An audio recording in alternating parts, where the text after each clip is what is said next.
सर्वप्रथम मी सर्व मूल निवासी बहुजनचे जे महापुरुष आणि महानायिका आहेत त्यांना विनम्र अभिवादन करतोय आणि आपणा सर्वांना जय भीम जय मूल निवासी. हा देश भारत देश भूतकाळात कधीच देश नव्हता.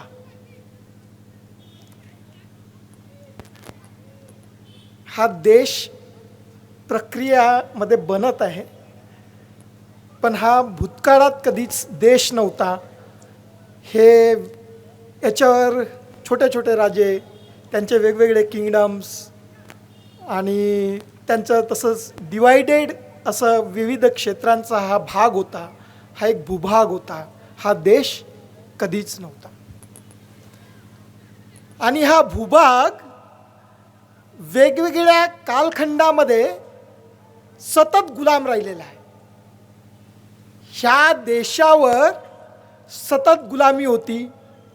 एक अशोकांचं कालखंड सोडला, म्हणजे मौर्यांचा कालखंड सोडला, तर हा देश सतत गुलाम राहिलेला आहे. हा गुलाम होता, शकांचा गुलाम होता, हुनांचा गुलाम होता, ग्रीकांचा गुलाम होता, मोगल आलेत, ब्रिटिश आलेत आणि हा देश सतत गुलाम राहिला आहे. हा देश नाही, हा भूभाग सतत गुलाम होता. पण ह्या भूभागावर हा जो लँडमास आहे त्याच्यावर राजे बदलत गेले, राजनीती बदलत गेली, राजकारण बदलत गेले, शासनकर्ते बदलत गेले, पण इथे एक गोष्ट मात्र बदलली नाही आणि ती म्हणजे ह्या भूभागातील सामाजिक व्यवस्था, ह्या भूभागातील समाज व्यवस्था. कुणीही येऊ द्या, कोणतेही राजे येऊ द्या, जाती व्यवस्था टिकून होती, वर्ण व्यवस्था टिकून होती. राजे बदलत गेलेत, पण समाज व्यवस्था मात्र बदलली नाही.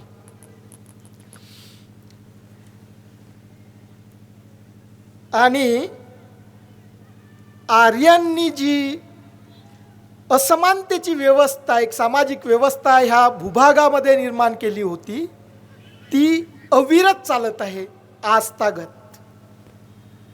ती आर्यांनी निर्माण केलेली त्या काळातली, म्हणजे आजपासून 3000 वर्षा आधीची व्यवस्था आजही जशी तशी काम करते. त्या व्यवस्थेला आपण ब्राह्मणवादी व्यवस्था म्हणतोय. महात्मा फुलेंचा काळ आठवा, म्हणजे 1848 मध्ये त्यांनी पहिली शाळा काढली, 1873 मध्ये सत्यशोधक समाजाची स्थापना केली. आजपासून 150 वर्ष आधीचा काळ. काय ऑब्झर्वेशन होतं फुल्यांचं? फुल्यांनी ऑब्झर्व केलं की ह्या देशातला मेजॉरिटी पॉप्युलेशन जी आहे, जो बहुसंख्याक समाज आहे, तो गरीब आहे, तो कमजोर आहे, तो अशिक्षित आहे, तो अज्ञानी आहे. फुल्यांचं ऑब्झर्वेशन होतं की हा बहुसंख्य समाज कमजोर आणि अशिक्षित अडाणी आहे. आणि हे काही कठीण, म्हणजे आज आपण एवढं सायंटिफिक डेव्हलपमेंट झाल्यावरही आज देशात गरिबी आहे, आज अशिक्षित आहेत आणि आजही कमजोर आहेत. तर ते त्या काळात जर का त्यांनी ऑब्झर्व केलं ते सरप्रायझिंग नाही आहे. त्या काळात असू शकतं, अशिक्षितपणा असू शकतोय, अज्ञान असू शकतोय, पण फुले तेवढ्यावर थांबले नाहीत. त्यांचं ऑब्झर्वेशन होतं की हे कमजोर आहेत, अशिक्षित आहेत, अडाणी आहेत, गरीब आहेत, पण हे जे कमजोर, अशिक्षित, गरिबी आणि अज्ञान जे आहे ते मात्र त्यांच्या स्वतःच्या व्यक्तिगत कृतीमुळे नाही, तर ते एका व्यवस्थेमुळे गरीब आहेत. इथला बहुसंख्याक मूलनिवासी बहुजन समाज हा गरीब आहे, अज्ञानी आहे, अशिक्षित आहे, कमजोर आहे, कारण एक व्यवस्था ह्या भूभागामध्ये काम करते. त्या काळात ह्या भूभागामध्ये काम करते, जी ह्यासाठी काम करते की हा 90% मूल निवासी बहुजन समाज कमजोर राहावा, गरीब राहावा, अज्ञानी राहावा आणि अशिक्षित राहावा.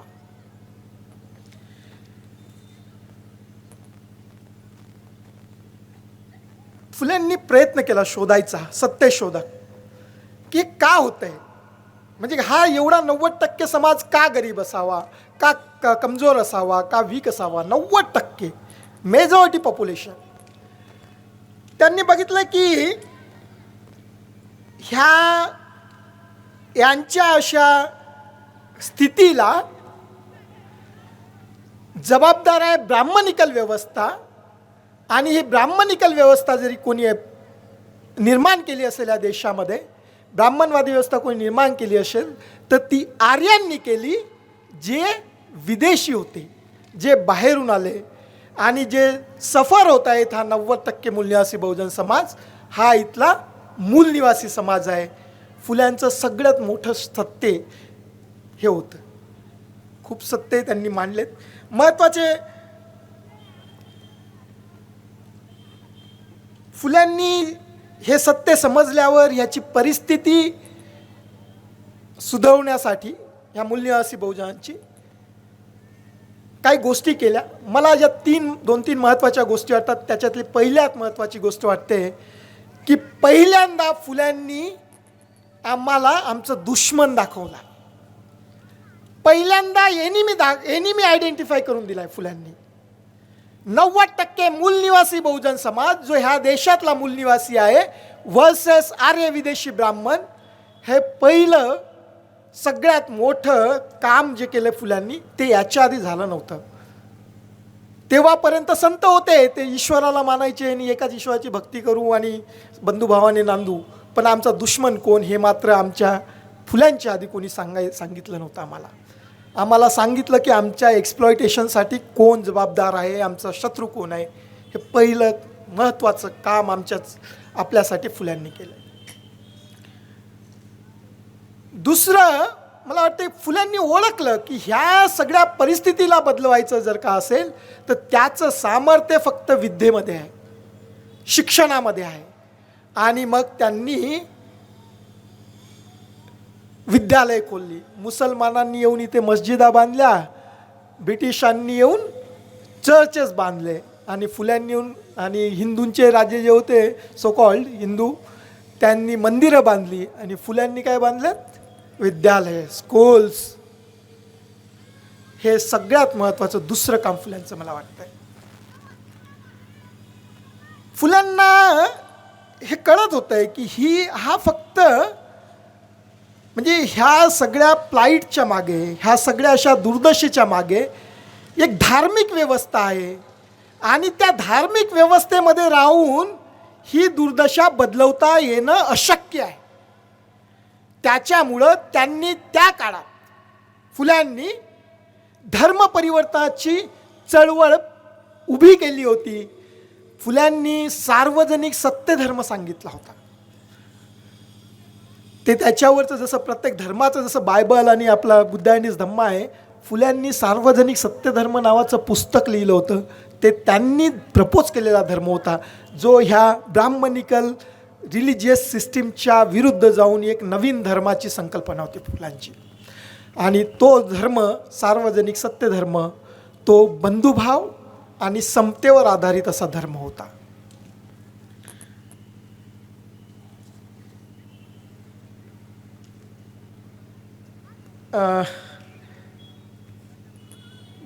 फुल्यांनी जे काम केलं, जी संकल्पना मांडली, एक आदर्श समाज व्यवस्थेची जी संकल्पना मांडली, त्याला पुढे शाहूंनी त्यांच्या राज्यामध्ये अंमलात आणलं.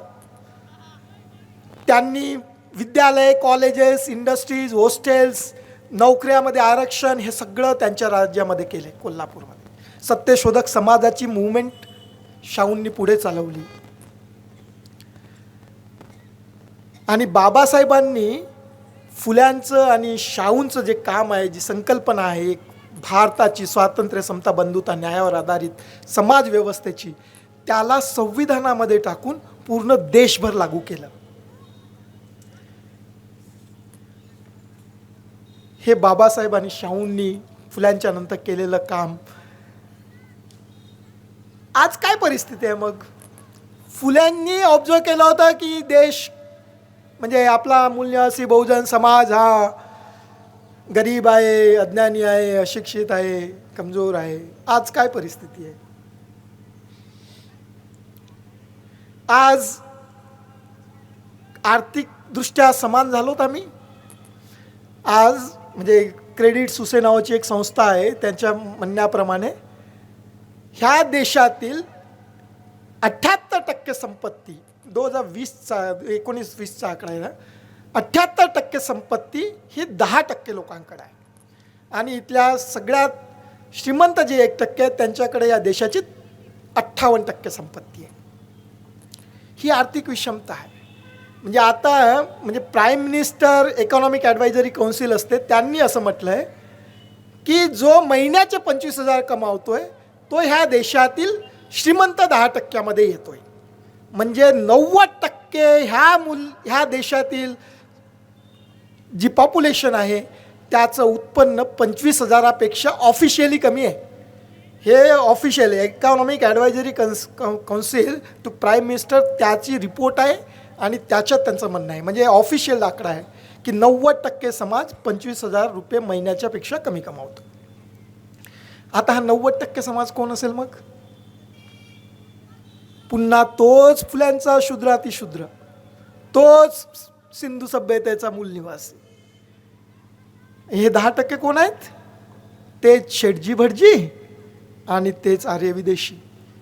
खूप काही बदललं आहे का? नाही. GDP सर सांगत होते मगाशी की आमचे 260 लाख करोडच्या जवळपास GDP आहे. त्याच्यात आमचं योगदान किती?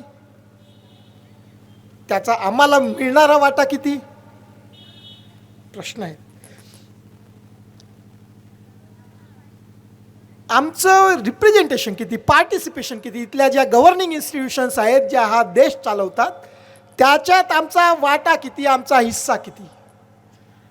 मी मगाशी एक लिस्ट पाहत होतो, त्याच्यात 32 सुप्रीम कोर्ट जजेसची नावं दिली होती आणि एकच नाव मला शेड्यूल ते भूषण यांचं दिसत होतं.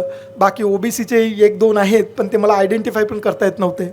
बाकी सगळे त्रिवेदी म्हणजे ते सगळे ब्राह्मणिकल नावं होते. आमचा वाटा कुठं आहे? नाही आहे इतक्या वर्षांतरी, 72 वर्षांतरी.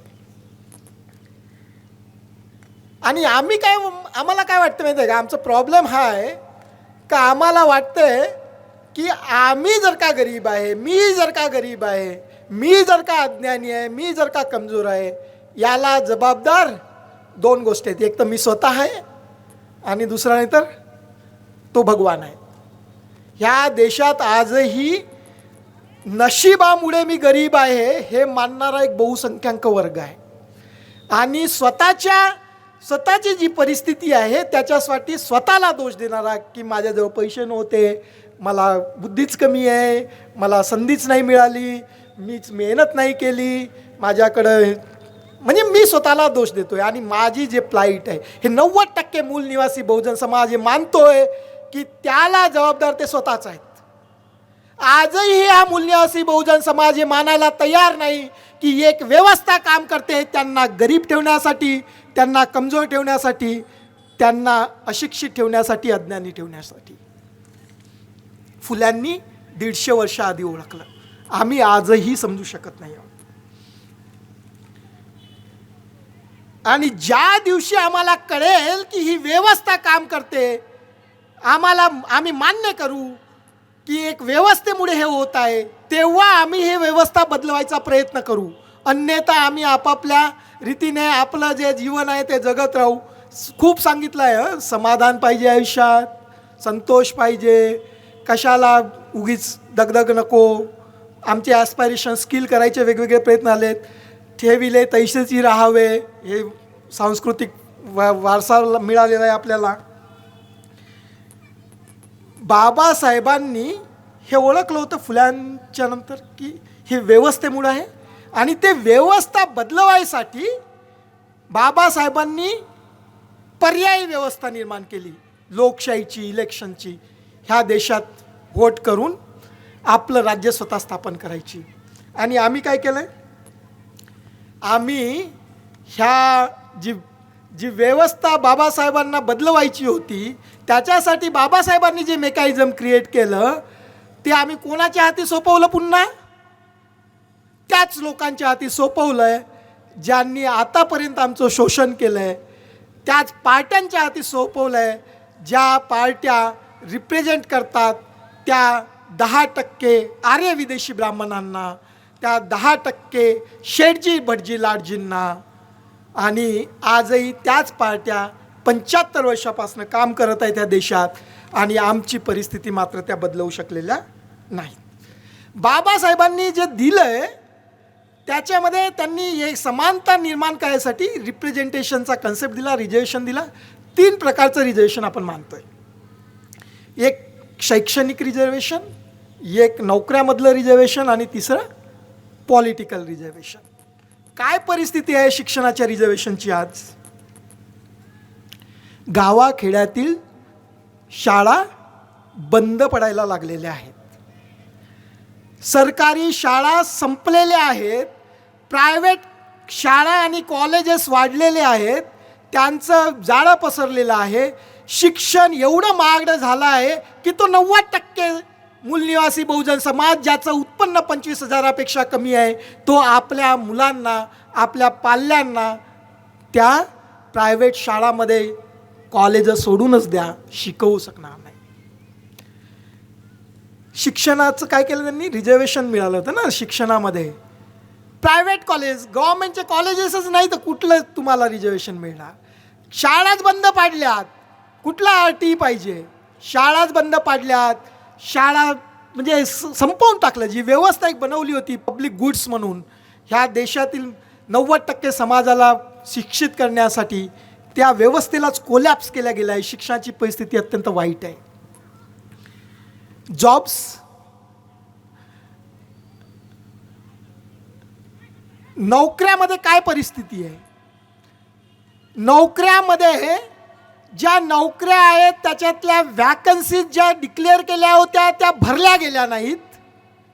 जेव्हा त्या भरायला पाहिजे होत्या तेव्हा भरल्या गेल्या नाहीत. आणि आता तर त्या भरती निघणंही बंद झालं आहे. त्या सरकारी नोकऱ्यांची भरती, त्याचे ॲडव्हर्टाइजमेंट यायचे एम्प्लॉयमेंट न्यूजमध्ये, त्याही आता बंद झालेल्या आहेत.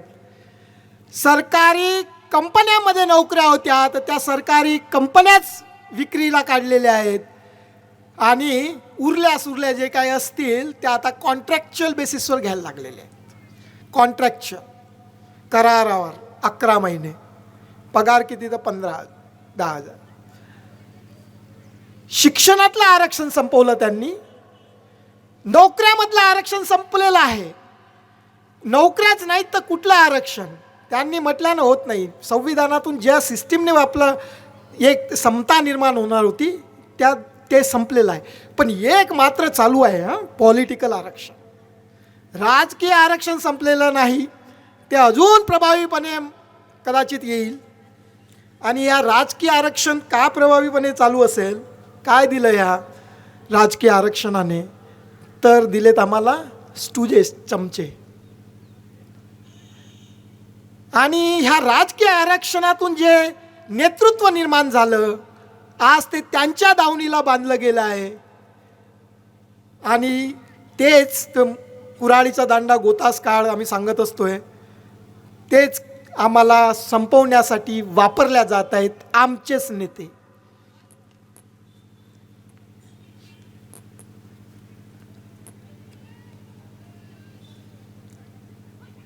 आम्हाला हे जाणवत आहे का की आम्ही अजून पुन्हा एकदा, म्हणजे आता 70 वर्षाचा काळ गेला ज्याच्यात थोडी बहुत प्रगती केली होती, थोड्या बहुत आरक्षणाच्या माध्यमातून, रिप्रेझेंटेशनच्या माध्यमातून आम्ही शैक्षणिकदृष्ट्या थोडं पुढं गेलो, आर्थिकदृष्ट्या थोडं पुढं गेलो, राजकीयदृष्ट्या थोडी समज विकसित झाली. आम्ही आता हे जाणवायला लागलं आहे का आम्हाला की आम्हाला अजून आता हे सगळं जे मिळालं होतं संविधानातून ते वापस घेतल्या जात आहे, त्याला संपवल्या जात आहे. आणि पुन्हा एकदा ह्या देशात एक व्यवस्था काम करत आहे प्रभावीपणे आणि यशस्वी होत आहे. आम्हाला गरीब बनवण्यासाठी, आम्हाला कमजोर बनवण्यासाठी, आम्हाला अशिक्षित बनवण्यासाठी, आम्हाला अज्ञानी बनवण्यासाठी. हे जर का कळत असेल, हे मान्य होईल जेव्हा आम्हाला, तेव्हा कुठे परिवर्तन होईल. जर काही आम्हाला कळणारच नसेल की असं काही होत आहे, तर कुठलंही परिवर्तन होऊ शकणार नाही. आम्हाला मान्य करावं लागेल की असं होत आहे. हे आम्हाला दिसायला पाहिजे, समजायला पाहिजे, जाणवायला पाहिजे. हे जर का अजूनही आम्हाला वाटत असेल की हे नशिबामुळे होतं आहे किंवा डेस्टिनीमध्ये होतं आहे किंवा आम्ही कमजोरच आहोत म्हणून आमच्यात नाही मिळत आम्हाला हे सगळं, तर हे सगळे बहाणे राहतील आणि आम्ही कधीच फाईट करू शकणार नाही. आणि ते मात्र त्यांना अपेक्षित असणारी व्यवस्था इथे प्रभावीपणे निर्माण करतील. आता जर काही फाईट करायची असेल, आम्हाला जाणवलं की एक व्यवस्था काम करते ज्याच्यामुळे इथला 90% मूल्यनिवासी बहुजन समाज आज कमजोर, गरीब, अशिक्षित आणि अज्ञानी आहे, तर ती फाईट कुठे होईल? आता रस्त्यावर नाही होणार. ती फाईट होते पॉलिटिक्समधून, ती होते संसदेमध्ये, विधानसभेमध्ये, इथल्या NMCमध्ये. तिथे मिळणार आहेत आम्हाला आमचे अधिकार, तिथून घ्यायचे आहेत. आणि त्याच्यासाठी आम्हाला पॉलिटिकल पॉवर कॅप्चर करावं लागेल इथल्या 90% मूलनिवासी बहुजन समाजाला.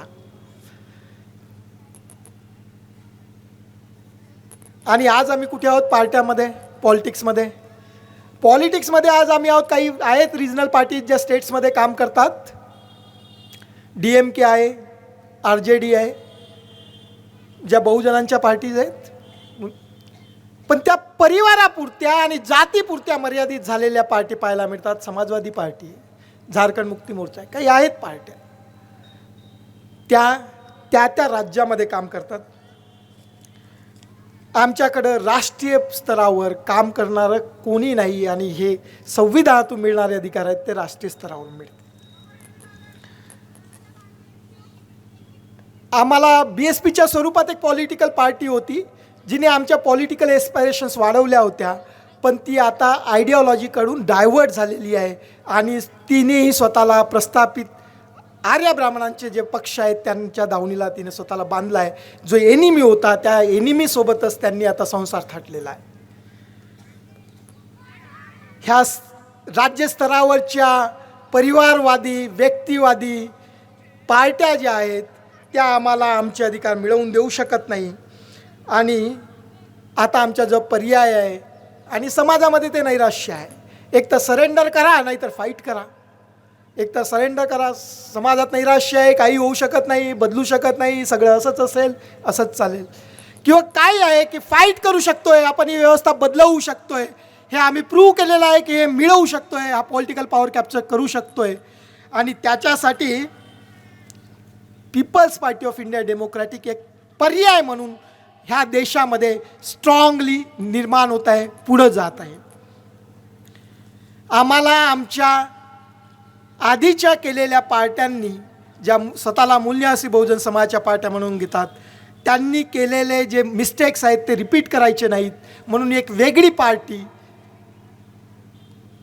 त्या वेगळी पार्टी कशी आहे ते मी 2 मिनिटात सांगतोय आणि माझं भाषण संपवतो. ही जातीयवादी पार्टी नसणार, ही 90% मूलनिवासी बहुजनांची पार्टी असणार. हा पहिला सगळ्यात मोठा. याच्यामध्ये व्यक्तिवाद नसणार, याच्यामध्ये संस्थागत नेतृत्व असेल, पार्टिसिपेटरी डिसिजन मेकिंग असेल, कलेक्टिव्ह डिसिजन मेकिंग असेल, एकत्र येऊन निर्णय घेण्याची प्रक्रिया असेल, विचारधारेशी कमिटमेंट असेल, संकल्प असेल तो. ही राष्ट्रीय लेवलची पार्टी असेल जी कॅडर बेस्ड असेल, ज्याच्यातून कॅडर्स ट्रेनिंगने निर्माण होतील. आणि सगळ्यात मोठं जे मला वाटतं, ही फायनान्स्ड बाय अस, आपल्या पैशाने चालणारी पार्टी असेल. हा जो प्रोग्राम आज आपण बघतो आहे, 1 ते 1.5 लाखाचा खर्च आला, हा आमच्या पैशातून आला. समाजातून आम्ही 100, 500, 200 रुपये जमा करून हा प्रोग्राम आखला. आमचे सगळे कॅम्पेन्स आम्ही तशा रीतीने करतो. तर ही पार्टी सेल्फ फायनान्स असेल, ही कुठल्या कॉर्पोरेट्सकडून कधी फंड घेणार नाही. आणि एकच ऑब्जेक्टिव्हने पार्टी आहे की आम्हाला संविधानाची अंमलबजावणी त्याच्या ट्रू लेटर अँड स्पिरिटमध्ये करायची आहे. तर माझं सगळ्यांना आव्हान आहे की त्या आपण जिवंत आहोत तर आपल्यासाठी, आपल्या उज्ज्वल भविष्यासाठी जिवंत असेपर्यंत, आणि जिवंत जेव्हापर्यंत राहू तेव्हा आपल्या उज्ज्वल भविष्यासाठी, त्याच्यानंतर आपल्या मुलांच्या उज्ज्वल भविष्यासाठी आणि त्या मुलांच्याही पुढच्या पिढ्यांसाठी ह्या पार्टीची गरज आहे. आपण एकत्र येऊ, म्हणजे हात मिळवू आणि ह्या पार्टीला यशस्वी करू. एवढं बोलून मी माझे शब्द संपवतो. जय भीम, जय मूल्यवासी, जय संविधान, जय भारत.